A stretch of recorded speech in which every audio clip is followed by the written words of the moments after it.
चलନ୍ତୁ गुपचुप ପାଇଁ ତେନ୍ତୁଳି ପାଣି ବନେଇବା।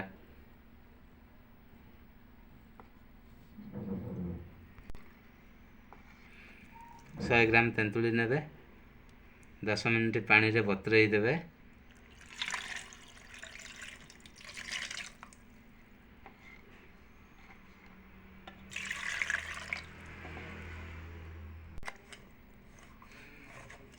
ଭଲ ଭାବେ ମନ୍ଥି ଦେବେ।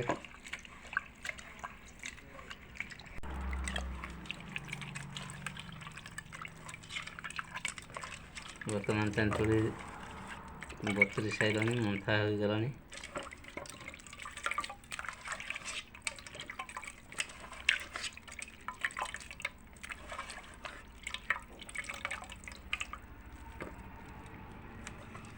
ତେନ୍ତୁଳିର ରସ ବାହାରିଗଲା।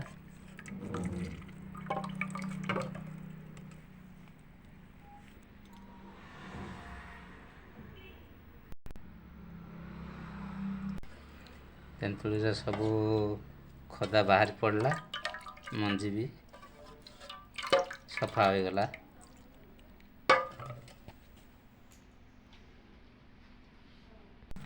କଳା ଲୁଣ ଚାମଚରେ ପକାଇବେ।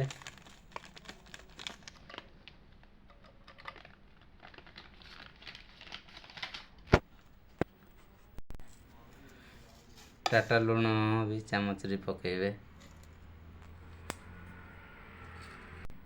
जीरा धनिया मिक्सी पाउडरटा अल्प भाजी गुंड करी पकाइबे, आधा चामचरे। आंब अदा कंचा लंका चामचरे बटा होइछि पकाइदेबे। जदि राग खाइबे अधिक भी पकाइ पारिबे मरच बाटी।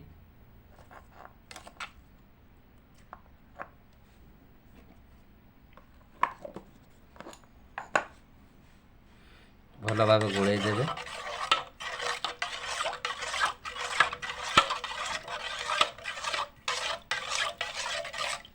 किछि पानी भी मिसा हबो, नला अधिक खट्टा हो जिवो। देखंतु खट्टा देखिरि पानी मिसेइबे।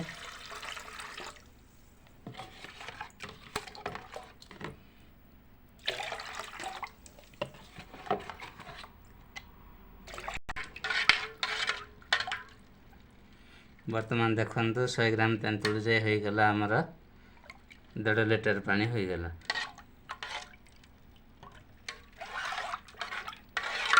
एके देखंतु चाखिबा केमति लागुछि।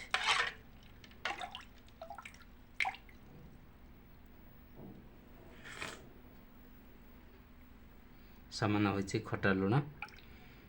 ताको धरी घरे जेमति खाइबे राग अधिक किंबा खटा अधिक निजे बनाई पारिबे।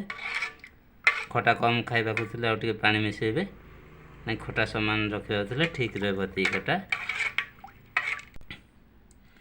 लेंबू दरकार नहीं किंबा जलजीरा पाउडर भी मिसेबे नहीं। एतिकी रे सिंपल रे बनाई पारिबे घरे।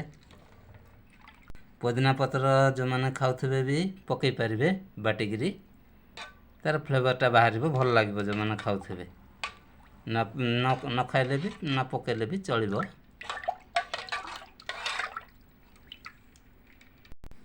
खटा पानी हमारा रेडी हो गला। चलंतु बनेबा आलू मसला केमती बनेबे। मसला आलू मसला पाई प्याज 3 गोटी निहाई गला, चुन चुन करी काटि देबा।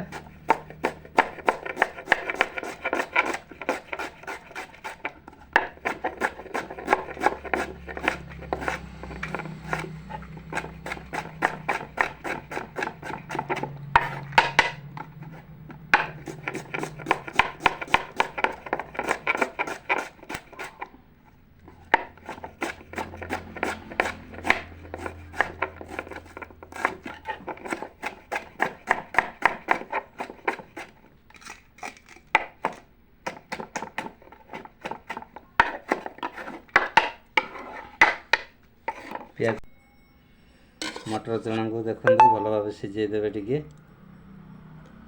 पूरा सीझी जाइए। जमार आंट रखिबेनी, सीझिले मसलाटा टेस्ट लगिबो। आलू देखंतु आलू भी चकुटी देवे।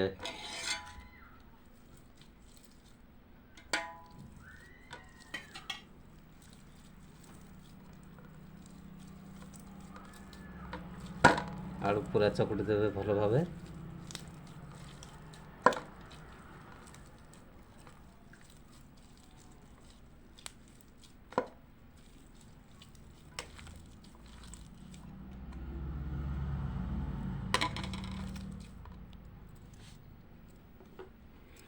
କଟା ହୋଇଥିବା ପିଆଜକୁ ମିଶାଇ ଦେବେ।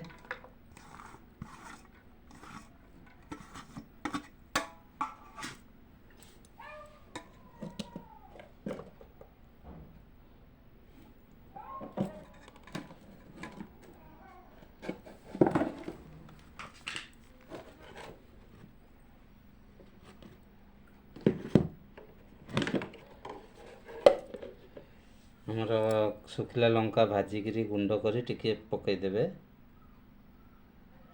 ରାଗ ଯେଉଁମାନେ ଖାଉଥିବେ ଅଧିକ ବି ପକାଇ ପାରିବେ। ଆମର ଜିରା ପାଉଡ଼ର, ଧନିଆ ପାଉଡ଼ର ଯେଉଁଟା ଖଟା ପାଣିରେ ପଡ଼ିଥିଲା ସେଇ ମସଲାଟା ବି ଆଇରେ ମିଶାଇ ପାରିବେ। ଆଉ ଅଲଗା କୌଣସି ମସଲା ମିଶିବନି।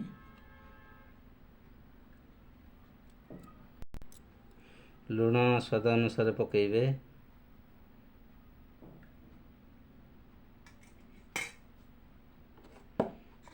ଭଲ ଭାବେ ମିଶାଇ ଦେବେ। ଧନିଆ ପତ୍ର ବି ପକାଇ ପାରିବେ ଯେଉଁମାନେ ଖାଉଥିବେ।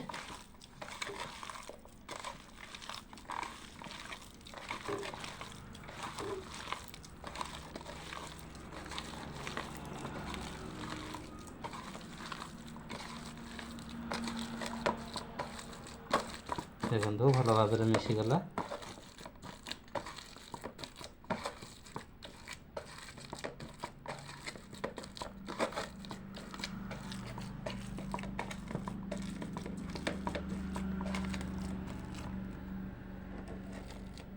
ଗୁପଚୁପରେ ଆମେ ଆଳୁ ମସଲା ଦେବା। ପୁରା ସିମ୍ପୁଲରେ ସହଜରେ ବନାଇ ପାରିବେ ଘରେ। ଗୁପଚୁପ ଭାଙ୍ଗିଲା ବେଳେ ବି ଦେଖନ୍ତୁ, ଯେଉଁପଟେ ପତଳା ଥିବ ସେପଟେ ଭାଙ୍ଗିବେ। ଷ୍ଟ୍ରଙ୍ଗ ପଟେ ଭାଙ୍ଗିଲେ ଫାଟିଯିବ। ଏପଟେ ପତଳା ଅଛି, ଏପଟେ ହିଁ ଭାଙ୍ଗିବେ।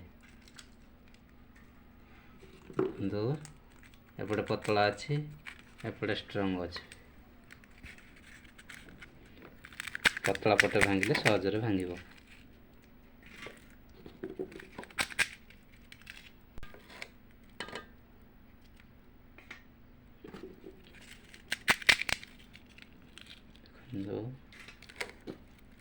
ପୁରା ସିମ୍ପୁଲରେ ବନେଇ ପାରିବେ ଘରେ।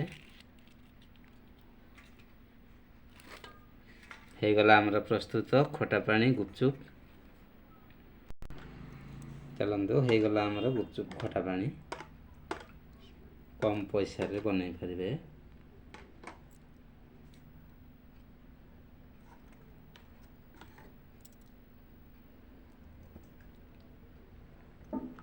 ଦେଖନ୍ତୁ ହେଇଗଲା।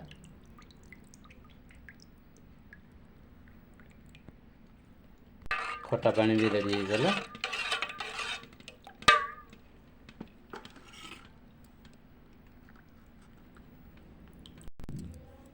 ଘରେ ବନେଇ ଖାଆନ୍ତୁ। ୟୁଟ୍ୟୁବ୍ ଚ୍ୟାନେଲ୍ ଲାଇକ୍ ସବସ୍କ୍ରାଇବ୍ କରିବେ। କେମିତି ଲାଗିଲା କମେଣ୍ଟରେ ଜଣାଇବେ। ଜୟ ଜଗନ୍ନାଥ। କେମିତି ଲାଗିଲା କମେଣ୍ଟ ମାଧ୍ୟମରେ ଜଣାଇବେ।